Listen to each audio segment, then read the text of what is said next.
States, all over the world. Who is paying for this? I mean, the incidence of Alzheimer's has just skyrocketed, which evidently has to do with an accumulation of aluminum in the brain cells. I mean, I think almost every family has been touched by a member as they get older having Alzheimer's. And it's a horrible disease. And to say that, well, this just came because people drank soda pop out of aluminum cans, you know, when my father passed away with Alzheimer's and he didn't ever drink soda pop, you know, that explanation doesn't ring true with me. And so I'm wondering, how much did this chemtrail spraying back in the Illinois area affect him? Aluminum and fine metal is an accelerant. A friend who's a firefighter up in Pine, Arizona for 20 or 30 years says that the wildfires now that they're fighting are way beyond anything they've seen before in intensity. And when you look at the air samples and you see the fine particles of aluminum, which is very flammable, and magnesium settling on the trees, this is causing unprecedented savage wildfire.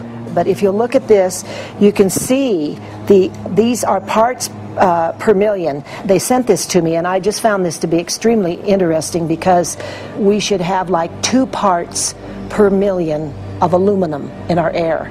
And this is saying that there's 39,000 parts of aluminum. That's astronomical. Barium is high. I mean, these are way off the charts of what people should be breathing or what's coming down on them.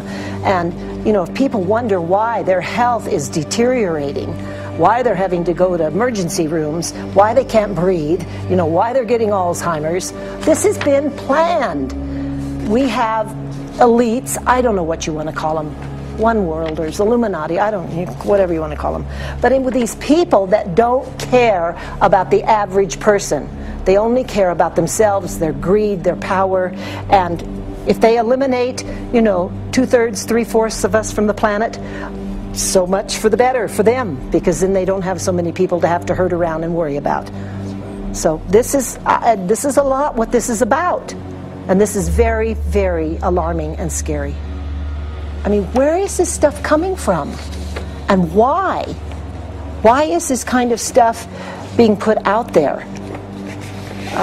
You know, I've heard different explanations about, oh, we need to cool the planet, all this and that. But if people are up there trying to cool the planet, why do they need all this kind of stuff in it?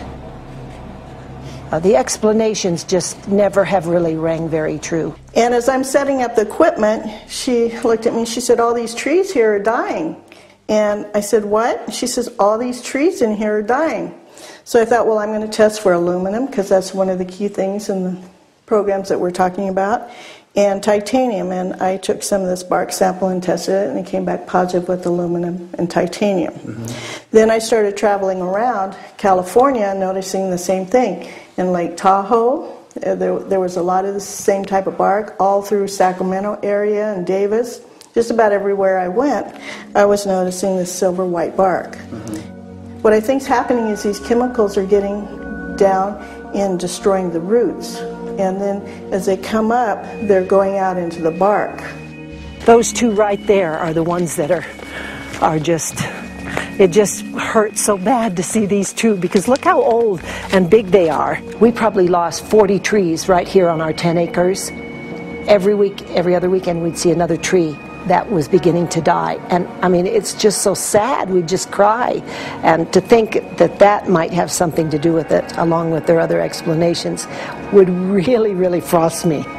Every time you lose a tree, you know, it's not good, it's just sad.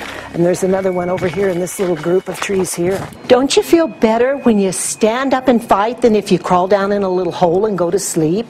You know, I mean, my gosh, people, your families are out there, children are out there, your grandchildren. I mean, you've got to do something to help.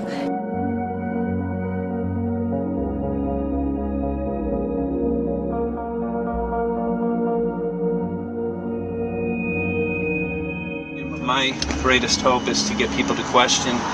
And hey, if they don't wake up while we're there, I'm hoping to plant some seeds. We're going to the most beautiful place on the planet, Hawaii, to see what's going on, collect some data.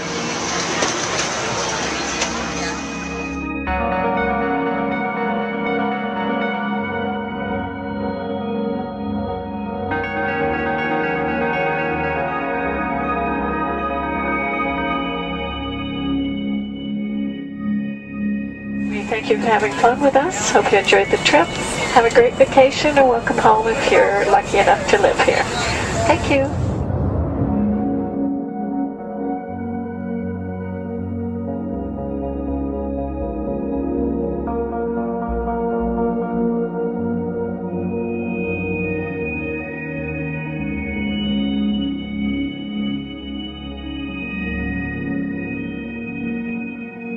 The whole valley's off the grid, so it's either solar, wind, or generators.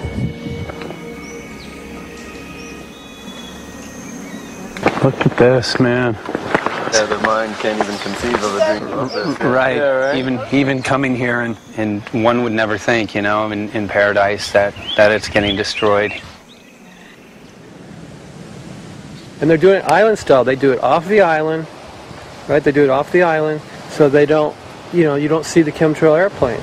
The theory is that they're spraying the ocean, offshore, and it's coming in on the. And it's coming in. Now these are coming from the west. They're also spraying on both sides today. A lot of this stuff is actually chemtrails coming this direction. There's material that's blocking. We should be able to see to the horizon, you know, where the Earth curves, because we're high enough and we have the ocean, right? So we should be able to see. We should be able to see the Big Island. It's only 30 miles away.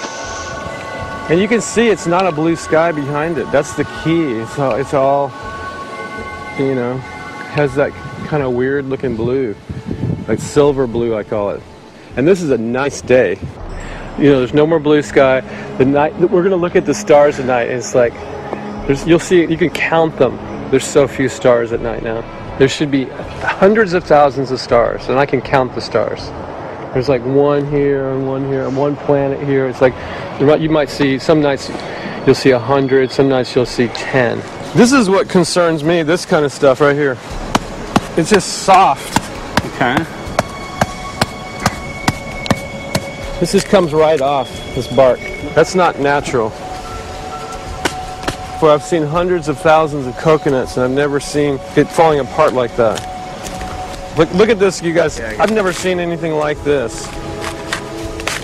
I used to trim trees all the time in the Big Island. I've never seen anything like that. That's why I'm concerned. Not an easy task that you have here on the island. I could see the skepticism because it is so far beyond anybody's reality. It's amazing. It's just amazing to try to look through somebody else's eyes. Like my eyes, I can see this, so it's like night and day. And other people, it's just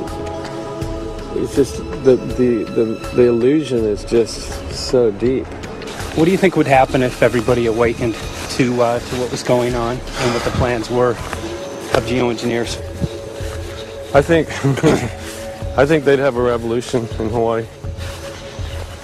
If people really understood what was going on. What's your concern for? I know that you love the land here. What's your concern about the chemtrails? Well, that we won't be able to live here and grow our own food, and that our health is going to be compromised. Do you think it already has been? Yes. And the thing is that they're doing it every day here, every day. So it's hammering, micro doses every day. And then, of course, it's getting in the environment, and of course, it's weakening the plants. And it takes a couple years for this to actually weaken the plant. So we're asking for GMO taro. We're asking for GMO papaya because we can't grow our natural seeds. We can't be sustainable. We can't truly, you know, be here as God created us to be. So my friend convinced me to do a hair analysis on my daughter. So we went ahead and cut close to her scalp and got some really recently grown hair and sent it in. I was just sure that my daughter's hair was going to be so clean with the lifestyle that we live. And lo and behold, it came back, and her